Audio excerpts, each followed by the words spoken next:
কিছু কিছু হাদিয়া আল্লাহ রাসূল সাল্লাল্লাহু আলাইহি ওয়াসাল্লাম ফিরিয়ে দিতেন না। এর মধ্যে একটা হচ্ছে মধু।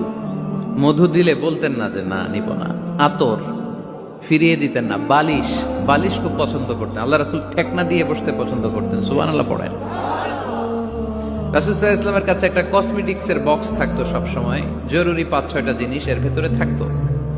ওখানে আল্লাহ রাসূল সাল্লাল্লাহু আলাইহি সাল্লাম চিরুনি রাখতেন। চিরুনি, আপনারা চুল আঁচড়ান তো চিরুনি দিয়ে, সবসময় পরিপাটি থাকবেন, এটা সুন্নাহ। পরিচ্ছন্ন ফিট থাকা, সবসময় গেট আপটা ভালো থাকা, এটা সুন্নাহ। আল্লাহ রাসূল সাল্লাল্লাহু আলাইহি ওয়াসাল্লাম কোনো বিদেশি ডেলিগেট আসলে তাদের সাথে দেখা করার আগে সময় নিতেন, নিজেকে গুছিয়ে নিতেন। সুবহানাল্লাহ পড়েন। চুলগুলো আঁচড়ে রাখতেন এই চিরুনি দিয়ে।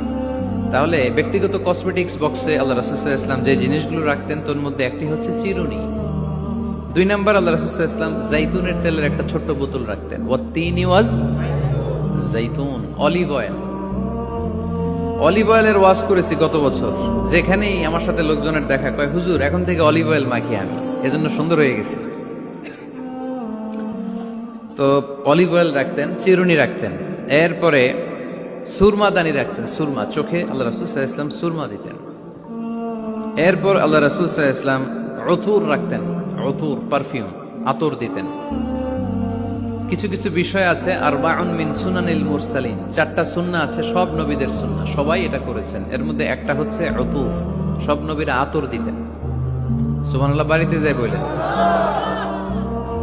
আতর দিবেন, এটা সুন্নাহ। আপনার ইমপ্রেশনটাকে আরো সুন্দর করবে। First impression lasts long. প্রথম দেখায় যারা ভাল লাগে এটা সবসময় ভাল লাগে, ঠিক কিনা? প্রথমেই যদি কারোর সাথে কথা বলতে যাওয়ার পরে দেখা যায় আপনারা দেখতে খারাপ লাগে, গায়ে দুর্গন্ধ, আসবে আর আপনার কাছে? আসবে না। এরপর আসিওয়াক, ওই কসমেটিক্স বক্সে আল্লাহ রাসূল সাল্লাল্লাহু আলাইহি ওয়াসাল্লাম মেসওয়াক রাখতেন। কি রাখতেন? এটাও সব নবীদের সুন্নাত। তো আমরা যেন পরিপাটি থাকি সব সময়, সব সময় যেন পরিপাটি।